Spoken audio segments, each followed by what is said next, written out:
Hey guys, welcome back to a new video. I'm Stephanie West. I'm a licensed counselor here in the state of Michigan.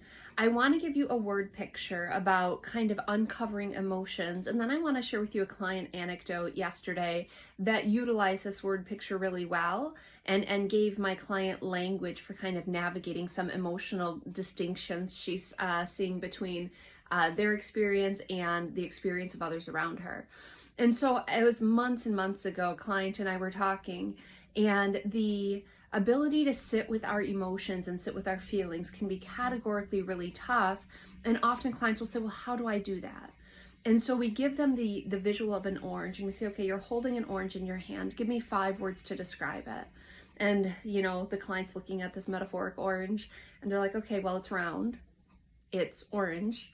There's some divots, so it's smooth, but with some, divots in it. There's this kind of hard little apparatus. That's not the right word, but it doesn't actually matter. At the top end of it, there's some squishiness to it. And then they'll be like, they'll be excited that they've completed this task, and then I'll say, okay, give me 5 more words. And they're like, oh, I don't know. There's they'll smell it, they'll touch it, they'll maybe, peel back something, possibly taste it.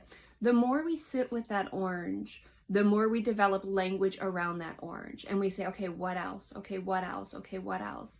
We could probably, with a lot of intentional effort, generate a list of 25, 30, 40, 50 adjectives to describe this orange, but we would have to hold it and hold it and hold it and explore it and wonder about it. And we'd have to keep going back for more.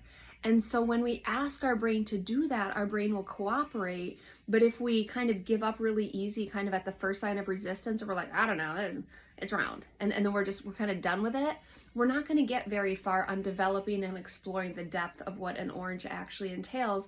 And the same thing is with our emotions. If I'm having, a hard day about something that happened with a friend, and I'm not willing to look at it, I'm just like, skip that, move it along.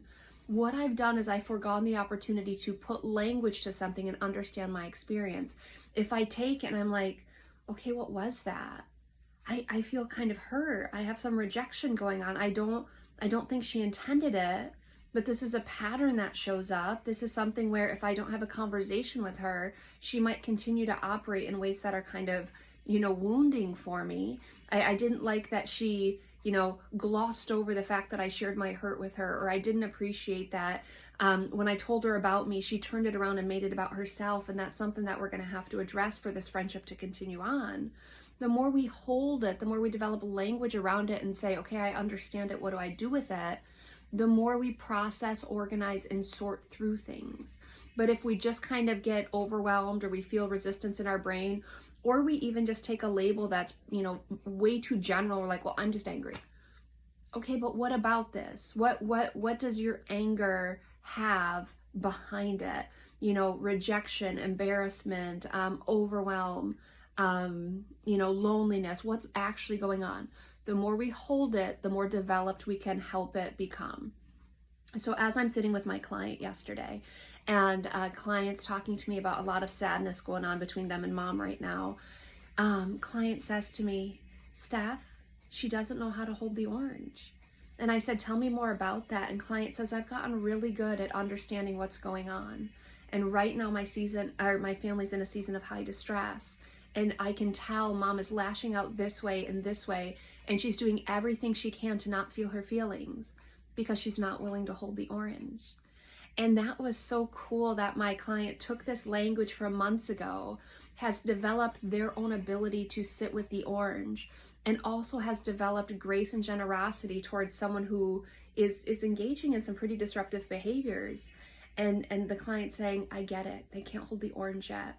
And that's too bad, because it's, they're taking it out on all of us. So I want to invite you into that kind of analogy of holding the orange, exploring the orange, diving into the orange.